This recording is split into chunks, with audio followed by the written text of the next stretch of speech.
Hi friends, ఎలా ఉన్నారండి? మన ఇంటి హరివిల్లు ఛానల్కి స్వాగతం అండి. ఈరోజు మనం చేయబోయే రెసిపీ అరటికాయతో ఆవకాయ పచ్చడి చేయబోతున్నామండి. పచ్చి అరటికాయతో. దీనికి కావాల్సిన ఐటమ్స్ చూద్దాం. 5 అరటికాయలు తీసుకున్నామండి. ముందుగా శుభ్రంగా కడిగి తడి లేకుండా తుడిచి పీల్ చేసి ముక్కలు కట్ చేసుకున్నాము. ఇలా ముక్కలు కట్ చేసుకున్న తర్వాత మనం కొలుచుకోవాలండి. ఈ కప్పుతో 4 కప్పులు ముక్కలు కట్ చేసి కొలిచాము. కప్పు కారపొడి అండి, ఆవపిండి 1/2 కప్ అండి, మెంతిపిండి 1 స్పూను, పసుపు 1/2 స్పూను, జీరా పౌడర్ 1 స్పూను, అల్లం వెల్లుల్లి పేస్ట్ 1 స్పూను, సాల్ట్ తగినంత, నిమ్మకాయలు 4 అండి, ఆయిల్ 1 కప్పు పడుతుంది. ఎలా చేయాలో చూద్దామండి.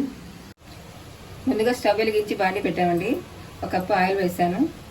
డీప్ ఫ్రై చేసుకోవాలి ఈ అరటికాయ ముక్కల్ని. ఆయిల్ వేడెక్కిన తర్వాత వేద్దాం. ఆయిల్ కాగిందండి, అరటికాయ ముక్కలు వేసుకుందాం.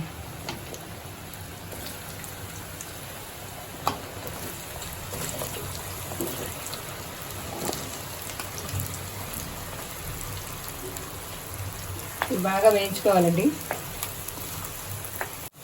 ఈ అరటికాయ ముక్కలు బాగా వేగాయండి. వేరే ప్లేట్లో తీసుకుందాం.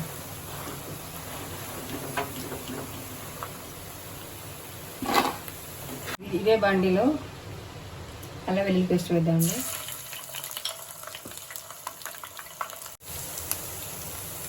అల్లం వెల్లుల్లి పేస్ట్ కొంచెం వేగిందండి.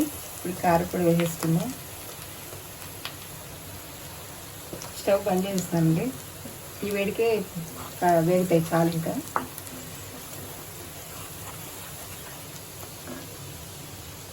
పసుపు,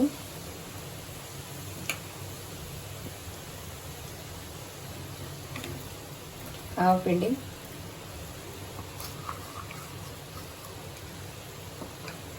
మెంతిపిండి,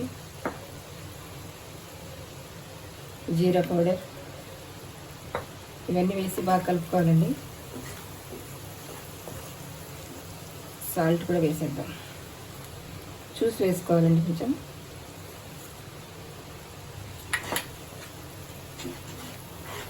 ఇవన్నీ బాగా కలుపుకొని చల్లారనివ్వాలి.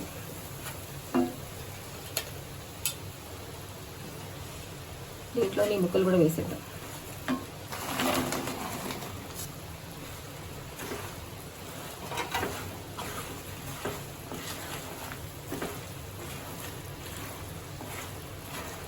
పచ్చడి చాలా టేస్ట్గా ఉంటుందండి, నిలవ ఉంటుంది.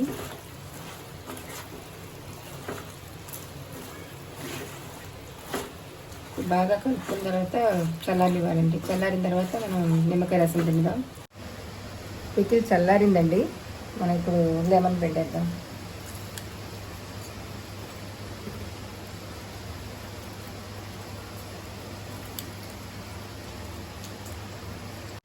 అరటికాయ పచ్చడి రెడీ అయిందండి. ఇది 2 నెలలైనా నిల్వ ఉంటుంది. మనం ఫ్రిడ్జ్లో పెట్టుకోవాలి. చాలా టేస్టీగా ఉంటుంది. తప్పకుండా ట్రై చేయండి. ఎలా ఉందో నాకు కామెంట్ పెడతారు కదా. Thank you. హలో ఫ్రెండ్స్, ఎలా ఉన్నారు? మా వీడియో మీకు నచ్చితే లైక్ చేయండి, షేర్ చేయండి, సబ్స్క్రైబ్ చేయండి. Bye friends.